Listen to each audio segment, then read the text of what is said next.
Assalamualaikum warahmatullahi wabarakatuh. Baik, perkenalkan, nama saya Alfira Febrani Putri. Saya salah satu mahasiswi dari SD KIP Yapti Janeponto dengan jurusan Biologi semester 2. Baik, pada kesempatan kali ini saya akan mempresentasikan materi tentang rencana pelaksanaan pembelajaran dan silabus. Baik, langsung saja kita masuk pada pengertian dari silabus.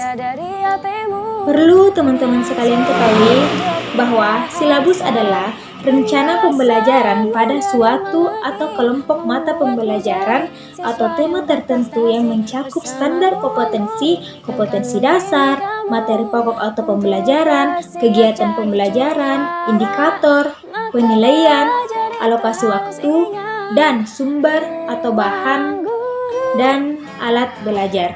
Baik. Di samping itu, silabus juga merupakan penjabaran standar kompetensi dan kompetensi dasar ke dalam materi pokok atau pembelajaran. Selain itu, silabus juga merupakan sumber pokok dalam penyusunan rencana pembelajaran untuk satu SK dan KD. Oke, masuk pada fungsi silabus. Silabus ini berfungsi sebagai pedoman kerja dalam melaksanakan kegiatan pembelajaran untuk mencapai tujuan yang telah dirumuskan. Seperti pertama, yaitu preventif, di mana preventif ini adalah mencegah pengajar dari melakukan hal-hal yang tidak sesuai dengan yang telah ditentukan dalam kurikulum. Kedua, yaitu korektif, di mana silabus di sini berfungsi sebagai rambu-rambu yang harus ditaati dan sebagai pedoman dalam melaksanakan pendidikan. Kemudian yang ketiga, yaitu konstruktif. Silabus memberikan arah secara rinci bagi pelaksanaan dan pengembangan pendidikan yang mengacu pada kurikulum. Baik, selanjutnya yaitu kita masuk pada pengertian dan tujuan RPP. Rencana pelaksanaan pembelajaran atau RPP adalah rencana yang menggambarkan prosedur dan pengorganisasian pembelajaran untuk mencapai satu kompetensi dasar yang ditetapkan dalam standar isi dan dijabarkan dalam silabus. Selain itu, RPP juga merupakan persiapan yang harus dilakukan guru sebelum mengajar. Adapun tujuan rencana pelaksanaan pembelajaran itu adalah yang pertama, untuk mempermudah, memperlancar, dan meningkatkan hasil proses belajar mengajar.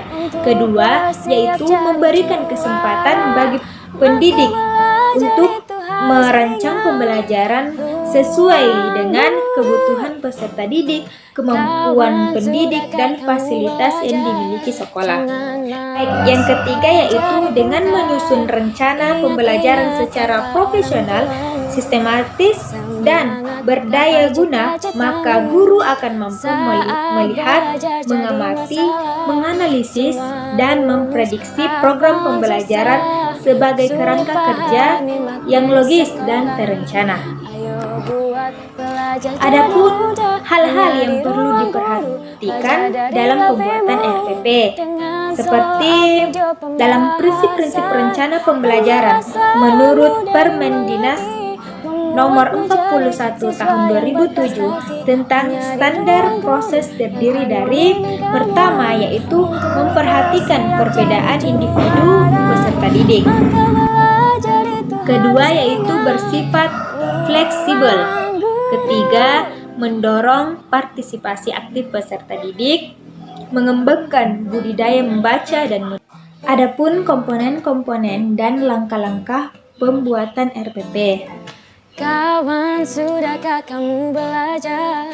Jangan malas supaya komponen-komponen rencana pelaksanaan pembelajaran atau RPP menurut Permendiknas Nomor 41 Tahun 2007 tentang standar proses terdiri dari pertama, yaitu identitas mata pelajaran meliputi satuan pendidikan, kelas, semester, program keahlian, mata pembelajaran atau tema pembelajaran. dan juga jumlah pertemuannya. Kedua yaitu standar kompetensi, di mana standar kompetensi merupakan kualifikasi kemampuan minimal peserta didik yang menggambarkan penguasaan pengetahuan, sikap, dan keterampilan yang diharapkan dicapai pada setiap kelas atau semester pada suatu mata pembelajaran. Ketiga yaitu kompetensi dasar. Kompetensi dasar adalah sejumlah kemampuan yang harus dikuasai peserta didik dalam mata pelajaran tertentu sebagai rujukan penyusunan indikator kompetensi dalam suatu pelajaran. Kemudian yang keempat adalah indikator pencapaian kompetensi. Indikator pencapaian kompetensi adalah perilaku yang dapat diukur dan atau diobservasi untuk menunjukkan keterampilan kompetensi dasar tertentu yang menjadi acuan penilaian mata pembelajaran. Kemudian ada juga yang namanya tujuan pembelajaran, di mana tujuan pembelajaran menggambarkan proses dan hasil belajar yang diharapkan oleh peserta didik sesuai dengan kompetensi dasar. Keenam, yaitu materi ajar. Materi ajar menurut fakta, konsep, prinsip, prosedur, dan ditulis dalam bentuk butir-butir sesuai dengan rumusan indikator pencapaian kompetensi. Selanjutnya yaitu alokasi waktu, di mana alokasi waktu ditentukan sesuai dengan keperluan untuk pencapaian KD dan beban belajar. Selanjutnya yaitu metode pembelajaran. Metode pembelajaran digunakan oleh guru untuk mewujudkan suasana belajar dan proses pembelajaran agar pembelajaran peserta didik mencapai kompetensi dasar atau seperangkat indikator yang telah ditetapkan. Kemudian masuk pada kegiatan pembelajaran, di mana biasanya di kegiatan pembelajaran itu terdapat yang namanya pendahuluan, inti, penutup, dan selanjutnya yaitu penilaian hasil belajar. Apakah selama itu hasilnya baik, sangat baik, dan lain-lain. Kemudian yang terakhir yaitu sumber belajar.